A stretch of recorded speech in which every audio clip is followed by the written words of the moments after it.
the question that I get asked the most often, as you can imagine, is this, this movie Black Hawk Down, and what's it like to be played by a teen, movie star and all that kind of nonsense, and what's it like, in relation to the book and reality, and and I'll tell you very quickly, folks, if you haven't seen the movie Black Hawk Down, I would recommend it. It's a pretty authentic depiction of urban battle.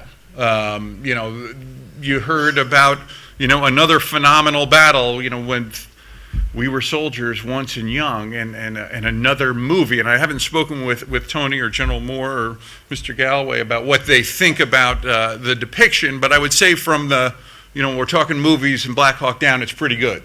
They certainly, all the actors act like little Rangers and little Delta operators, and they do the things you would expect soldiers to do, in battle. I mean, the place looks like Mogadishu, and they had real Rangers doing the fast roping, and they had the 160th guys flying the little birds and the Black Hawks. I mean, it's pretty doggone realistic. If you want to know what urban battle is like, watch the movie. You get a pretty good sense of it. But what I think is best about this movie, in this modern age, with a lot of nonsense that goes on in Hollywood, what's really great about this movie is I think that Jerry Bruckheimer, the producer of the movie, did a phenomenal job, not only in telling this story, but really in showcasing, the values of the warriors that fought on that day.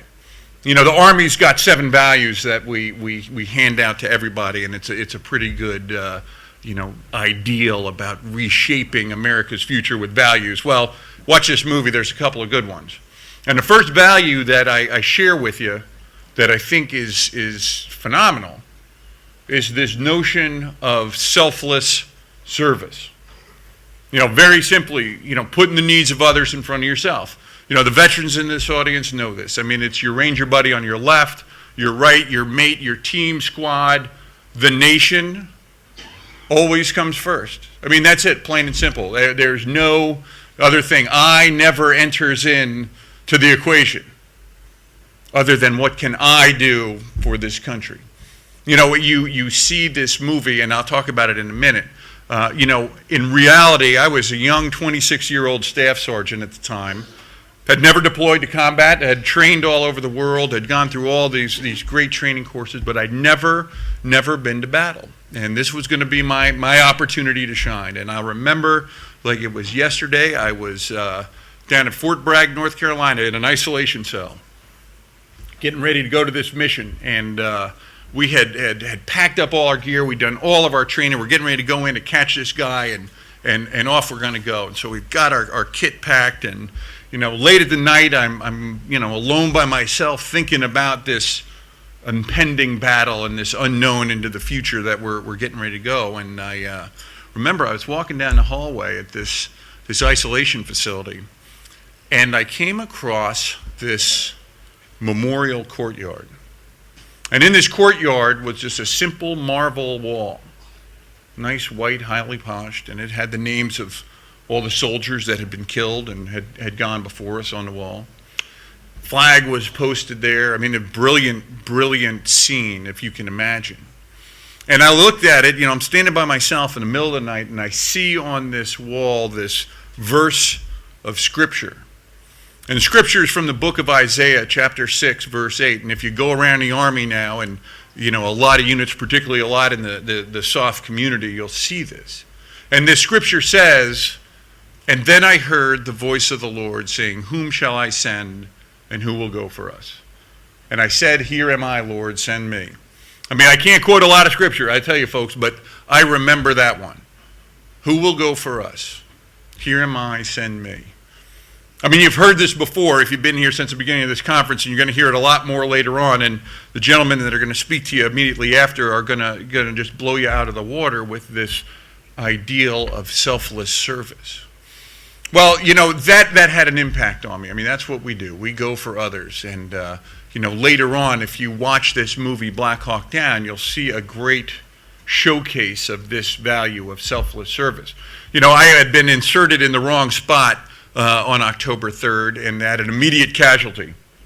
Right off the bat, I have a kid, he's fallen about 60 feet out of a helicopter. I mean, who'd have thunk it, that could ever happen? He's fallen down, immediate casualty, the medic's screaming at me, you got to get him out of here or he's going to die.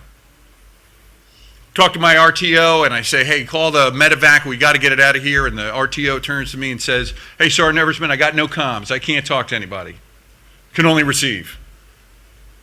And then as I'm sitting there, looking around, I realize, we're obviously in the wrong spot. We're 3 blocks from where we should be.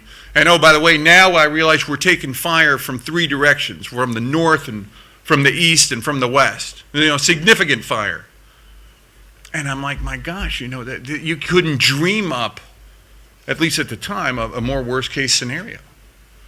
And, I'm standing there like kind of befuddled at the thought of being in charge for the first time in combat, and all this has happened before I've even, had time to think. And I realized instinctively, I turned around to one of my right-hand men, one of my team leaders, a guy named Casey Joyce from Plano, Texas. I'm like, Sergeant Joyce, you got to get an aid and litter team and move him down to the objective. I mean, that's got to happen. And young Sergeant Joyce looks at me, he's got those great big eyes, and like, holy smokes, you want me to do what? I'm like, hey man, we got to get him out of here. And so you see this movie, you see it. He got an aid and litter team, put him on a stretcher, lifted him up, and off they go. I mean, hail of bullets all around him. I mean, this isn't a fish story. I mean, this is the truth. And they're running with this stretcher. They're fighting the enemy. They put it down a little bit to engage him some more. Pick it up and go. And, in the meantime, we're back, in our blocking position, fixed and trying to fend off the herd. And like in no time, I turn around, and there's Joyce. He's back, kind of hanging on his uniform, right in the middle. Gunfire's still going on. He's like, hey, Sergeant Eversmann, we got him out of here. Because of his selfless service. I mean, Todd Blackburn is alive today. I mean, Sergeant Casey Joyce, the epitome of a selfless servant. And later on in that day, Casey Joyce would do another selfless act, engaging an enemy to pull security around a corner of a building and wind up with the most unlikely wound from an enemy guy blocks away, have a round pass underneath his arm in the one little spot that his body armor wouldn't cover, and give his life on the battlefield protecting others.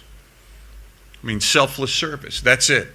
I can't tell you any more about it, folks. And especially for you young folks that are in here, that value has got to be stamped indelibly into your system.